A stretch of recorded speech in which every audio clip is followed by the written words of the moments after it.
ಕರ್ನಾಟಕ ಸರ್ಕಾರ ಶಕ್ತಿ ಯೋಜನೆಯ ಅಡಿಯಲ್ಲಿ ರಾಜ್ಯದ ಸರ್ಕಾರಿ ಬಸ್ಸುಗಳಲ್ಲಿ ಮಹಿಳೆಯರಿಗೆ ಉಚಿತ ಬಸ್ ಪ್ರಯಾಣಕ್ಕೆ ಅವಕಾಶ ಕಲ್ಪಿಸಿದ್ದು ಇದಕ್ಕೆ ಉತ್ತಮ ಪ್ರತಿಕ್ರಿಯೆ ವ್ಯಕ್ತವಾಗ್ತಾ ಇದೆ। ಈ ನಿಟ್ಟಿನಲ್ಲಿ ಉಡುಪಿ ಜಿಲ್ಲೆಯ ವಿವಿಧ ದೇವಾಲಯಗಳಿಗೆ ಭಕ್ತರ ದಂಡೆ ಹರಿದು ಬರ್ತಾ ಇದೆ। ಉಚಿತ ಬಸ್ ಪ್ರಯಾಣ ಹಿನ್ನೆಲೆ ದೇವಾಲಯಗಳಲ್ಲಿ ಮಹಿಳಾ ಭಕ್ತರ ಸಂಖ್ಯೆಯಲ್ಲಿ ಹೆಚ್ಚಳ ಉಂಟಾಗಿದ್ದು ಜಿಲ್ಲೆಯ ಪ್ರಖ್ಯಾತ ದೇವಾಲಯಗಳಾದ ಕೃಷ್ಣಮಠ, ಕೊಲ್ಲೂರು ಮೂಕಾಂಬಿಕಾ, ಮುರುಡೇಶ್ವರ ದೇವಸ್ಥಾನ ಸೇರಿ ಇತರ ಹಲವಾರು ದೇವಾಲಯಗಳಿಗೆ ಭೇಟಿ ದೇವರ ದರ್ಶನ ಪಡೆಯುತ್ತಿದ್ದಾರೆ।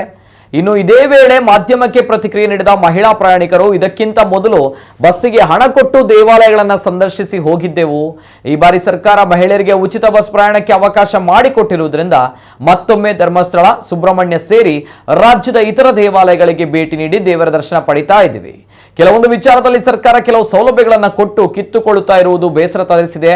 ಮಹಿಳೆಯರಿಗೆ ಬಸ್ಸಿನಲ್ಲಿ ಉಚಿತವಾಗಿ ಸಂಚಾರ ಮಾಡುವ ಅವಕಾಶವಿದ್ರೂ ಮನೆಯ ಪುರುಷ ಸದಸ್ಯರು ಇಲ್ಲದೆ ದೂರದ ಊರುಗಳಿಗೆ ಅಡ್ಡಾಡುವುದಕ್ಕೆ ಕಷ್ಟವಾಗ್ತಾ ಇದೆ। ಅವರಿಗೂ ಒಂದು ಅವಕಾಶ ಕೊಟ್ಟಿದ್ರೆ ಚೆನ್ನಾಗಿರ್ತಾ ಇತ್ತು ಎಂದು ಹೇಳ್ತಾ ಇದ್ದಾರೆ।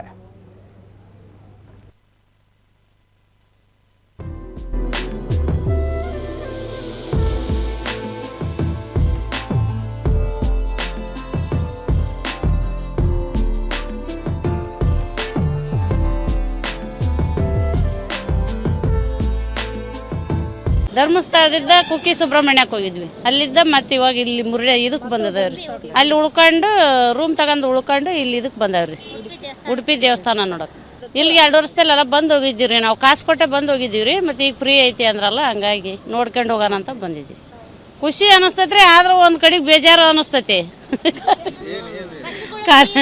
ಬಸ್ಗಳು ಫ್ರೀ ಇರಲ್ರಿ, ಭಾರಿ ದಾಂಧಲಿ ಮಾಡ್ತಾರ ಅದು ಒಂದು। ಆಮೇಲೆ ಕರೆಂಟ್ ಬಿಲ್ ಒಂದು ಹೆಚ್ಚಿಗೆ ಏರ್ಸ್ಯಾರ ಅಂತ ಎಲ್ಲರೂ ಒಂದು ಕೊಟ್ಟು ಒಂದು ಕಸ್ಕೊಂತಾರ, ಹಿಂಗೆ ಹೋಗ್ತಾ ಇದ್ದೀರಿ ನೀವು ಅಂತ ನಮಗೆ।